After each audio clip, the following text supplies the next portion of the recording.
since it's 27th of March, we thought we'd turn from left to right and talk about another special player who we all know very well, but this gentleman would know him a little bit better, especially in the context of that particular day in Auckland in 1994, because thanks to Navjot Singh Sidhu missing that match with a stiff neck, the team decided that, okay, let's ask young Sachin Tendulkar to go out and open the batting for the first time, and this is exactly what he did. And opening the batting with him at the other end, I think you had a partnership of 61 on that particular day. So you saw the first bit of that, and the rest of it, of course, was history. I personally feel there was a turning phase in Tendulkar's career.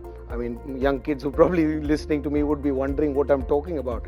He'd played about 60, 70 games by then.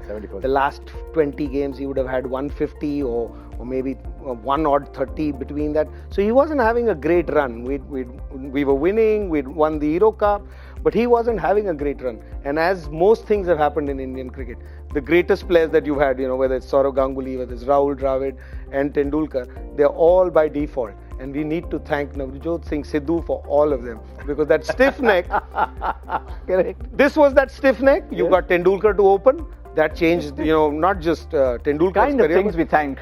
Yeah. That was him. Then when Sourav Ganguly played, it was Sidhu again. So Sidhu and Rahul Dravid, when Sidhu left, but Sanjay got injured. So I'm saying, so that was the turning point, and it just changed the way Sachin Tendulkar. Were you taken aback watching him? Suddenly think, "Ye kya ho gaya?"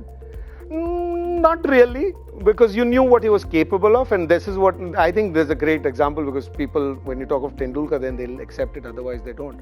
When you bat at 6, 7, 5, 6 and 7, Tendulkar was batting at 5, 6 and 7 before this. So the numbers don't show, but he always had the talent.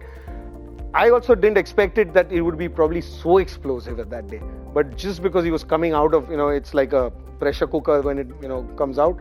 He also, he expressed himself. Sorry, we're not allowed to use the word on this show. Expressed himself. He really expressed himself that day. And what I think helped that day was, the total as well. It was only 140 odd. Yeah. So it wasn't a big score. He was free to go in there.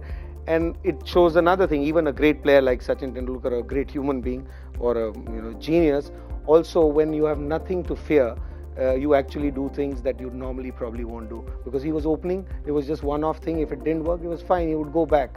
So fearlessness is very important for you to go out there and break that ceiling. But given that it was a new role, when you walked out, was there anything that was said between the two of you? Did you have any words? Because you had opened before, he'd never opened before.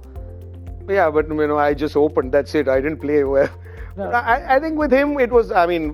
For me, we were probably the same age group, and you would talk differently. We'd spend enough time, and it's just that freedom of conversation was totally different, because we weren't talking about the game.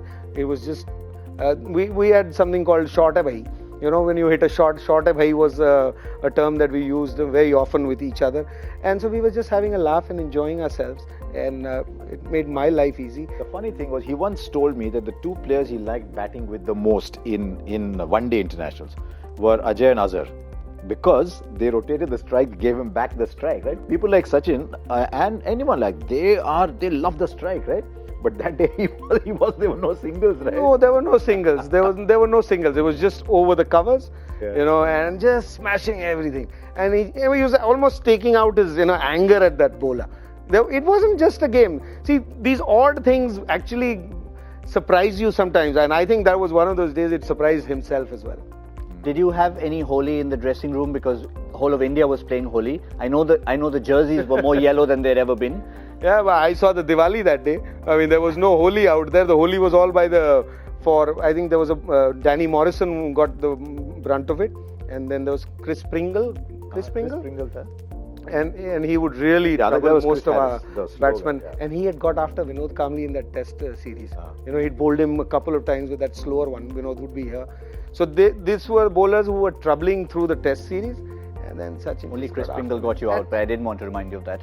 He did. I think I got out at mid-off, caught for 10-12. But one last number I'd just like to throw to end this whole conversation, that it was not just a one-off, because The next innings, the two of you had a 100 partnership. The match after that, you had another big partnership. So he was there to stay. That showed it. I think I still have the highest average partnership with him. No one else has had, because he hasn't enjoyed with anybody else as much as There you go, modest. because the partnership carried on.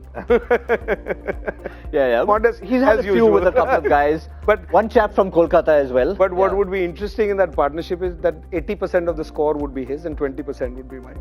I'd just be at the other end enjoying it, I think watching. I know the feeling. Yeah. Right. So we.